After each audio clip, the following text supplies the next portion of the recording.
एक बार की बात है कि एक बसंतपुर नगर के समीप ही एक जवान लड़का रहता था। वह लड़का अपने काम चोरी के लिए बहुत प्रसिद्ध था और वह हमेशा ही आलस करता था और सभी गांववासी उसे आलसी कहकर ही पुकारते थे, क्योंकि वह सारे दिन एक पेड़ के नीचे सोता रहता और झपकियां लेता रहता और बड़े बड़े सपने देखता। उसके कई सारे दिन ऐसे ही आलस्य में गुजर रहे थे। लेकिन एक दिन उस गांव में एक साधु महात्मा पधारे, जो कि अगले 3 दिनों तक उसी गांव में ठहरने वाले थे। वह साधु महात्मा उस गांव में दिन भर तो भिक्षा मांगते और गांव के सभी लोगों को अवेयर करते यानी शिक्षा देते। और शाम के समय जब वह गांव से भिक्षा लेकर बाहर जाते तो उसी नगर के समीप एक मंदिर बना हुआ था, उसमें वह महात्मा रात बिताते। वह महात्मा उस गांव से निकलते तो उस जवान लड़के को उसी पेड़ के नीचे सोते हुए देखते। वह महात्मा हर रोज उधर से निकलता और रोज ही उस जवान लड़के को वहाँ लेटा हुआ देखते। और वह महात्मा जी समझ गए कि यह लड़का आलस्य का गुलाम है, इसलिए यह पेड़ के नीचे सोता रहता है। तो एक दिन उस महात्मा जी ने सोचा कि क्यों न मैं इस लड़के के पास जाकर इससे यहाँ सोने का कारण पूछूं। तो वह महात्मा जी एक दिन जब भिक्षा लेकर लौट रहे थे तो उस लड़के के पास गए। तो महात्मा जी ने उस लड़के से पूछा कि तुम यहाँ क्यों लेटे रहते हो। तो उस लड़के ने जवाब दिया कि महात्मा जी मेरे पास कोई काम नहीं है। तो महात्मा जी ने कहा कि बेटा मेरे पास तुम्हारे लिए एक काम है। तो महात्मा जी बोले कि बेटा मैं चाहता हूँ कि तुम उस पहाड़ी पे जाओ और उस पहाड़ी पे से मेरे लिए एक पंख लेकर आओ। उस लड़के ने उस पेड़ के नीचे बैठे बैठे ही उस पहाड़ी तक नज़र घुमाई और देखा कि वह तो बहुत ऊंची है। उसके बाद उस लड़के ने उस महात्मा की तरफ देखा और उसका मजाक उड़ाते हुए बोले कि यह असंभव है, मैं उस पहाड़ी पे नहीं चढ़ सकता। उस लड़के ने कहा कि मैं बहुत आलसी हूँ। तो उस महात्मा ने मुस्कुराते हुए कहा कि मुझे उस पंख की तलाश है, वह इस पहाड़ी के ऊपर चोटी पर ही मिलेगा। महात्मा जी ने कहा कि वह कोई साधारण पंख नहीं है, वो ऐसा पंख है जो तुमने आज तक नहीं देखा होगा। वह एक ऐसा पंख है जो कि चारों तरफ अपनी रोशनी बिखेरता है। महात्मा की उन बातों को सुनकर उस लड़के के अंदर एक जिज्ञासा पैदा हुई, क्योंकि उस लड़के ने आज से पहले ऐसे पंख के बारे में पहले कभी नहीं सुना था। महात्मा की बात सुनकर वह बच्चा बहुत खुश हुआ।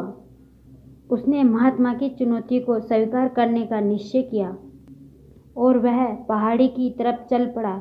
चढ़ाई बहुत लंबी और बहुत ऊंची थी और बहुत दुर्लभ भी और बहुत कठिन भी। जल्दी ही लड़का थकने लगा और उसकी सांस फूलने लगी और शरीर से काफ़ी पसीना बहने लगा। लेकिन फिर भी उसने चलना जारी रखा। जैसे जैसे वह पहाड़ी के ऊपर पहुंचा, उसे प्रसन्नता और खुशी होने लगी, जिसे उसने आज से पहले कभी महसूस नहीं किया था। तब वह कड़ी मेहनत और लगन के साथ उस पहाड़ी के ऊपर पहुंचा तो उसे बहुत खुशी हुई। लेकिन वह बहुत थक चुका था और उसे बहुत खुशी हो रही थी।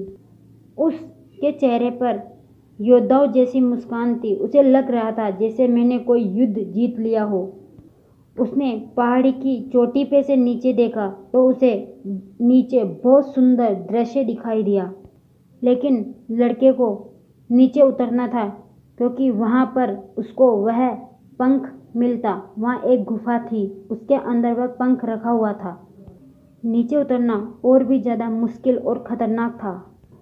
लड़के के अंदर डर भी था और उसकी इच्छा थी कि जब महात्मा जी ने मुझे पहली बार यह काम सौंपा है तो मैं इस काम को सफलतापूर्वक करूं। और वह लड़का जब गुफा तक पहुंचा तो उसे बहुत खुशी हुई, लेकिन उसे कई सारी कठिनाई भी हुई। लेकिन वह पंख जब गुफा के अंदर देखा तो उसे बहुत खुशी हुई। लेकिन उसकी सुंदरता को देखकर अचंभित रह गया। वह काफी देर तक पंख को ही घूरता रहा, लेकिन फिर अचानक उसे याद आया कि अभी तो उसे वापस भी जाना है। उसने खुद की तरफ देखा, वह पूरी तरह से थक चुका था और उसको चिंता होने लगी कि वह पहाड़ पर कैसे चढ़ेगा और वह भिक्षुक तक कैसे पहुंचेगा और वह पंख वहां तक महात्मा जी को कैसे ले जाकर देगा। एक पल के लिए उस व्यक्ति ने हार मानने की सोची, लेकिन उसे वह उपलब्धि और गर्व की भावना याद आ गई जो उसे उस पहाड़ पर चढ़ने पर खुशी हुई थी।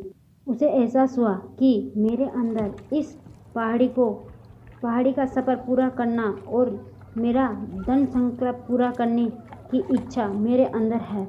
मैं यह कर सकता हूँ। वह फिर से पहाड़ी के ऊपर चढ़ने लगा। वह चढ़ता हुआ कई बार गिरा, लेकिन उसने हार नहीं मानी, क्योंकि उसका लक्ष्य था कि मैं ये पंख ले जाकर महात्मा जी को अवश्य दूंगा। और वह पंख कड़ी मेहनत के पास महात्मा जी को ले जाकर दिया तो उसको बहुत खुशी हुई और उसकी खुशी का उसके पास कोई ठिकाना नहीं रहा।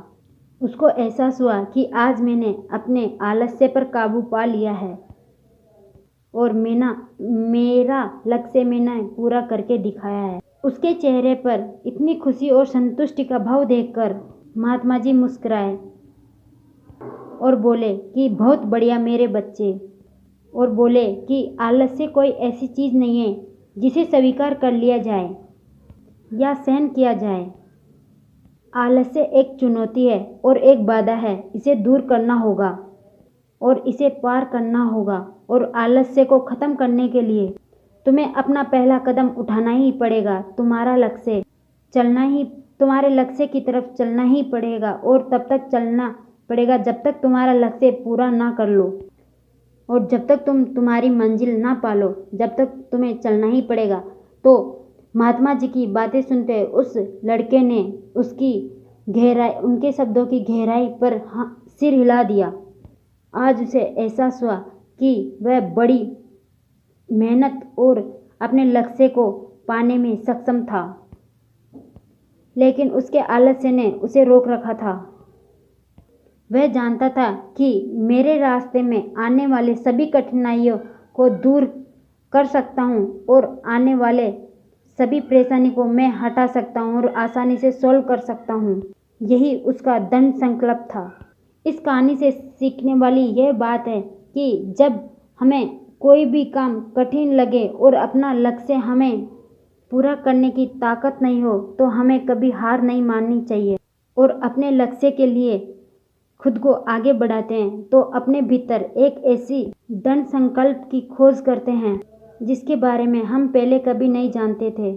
आलस्य पर काबू पाने के लिए हमें खुद को चुनौती देनी चाहिए और बड़े और महत्वाकांक्षी लक्ष्य बनाने चाहिए। फिर चाहे वह लक्ष्य बड़े मुश्किल क्यों ना हो, हमें लगातार अपनी सारी परीक्षाओं को आगे पास करते हुए चलना चाहिए और असफलताओं और बाधाओं का सामना करने पर भी अंदर से मजबूत बने रहना चाहिए।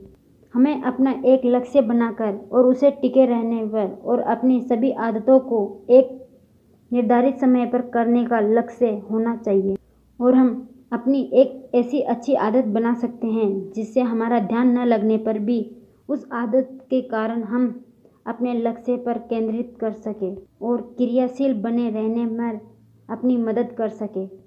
आलस्य पर काबू पाने पर अपने विकास की गति को आगे बढ़ाना होता है। धन्यवाद।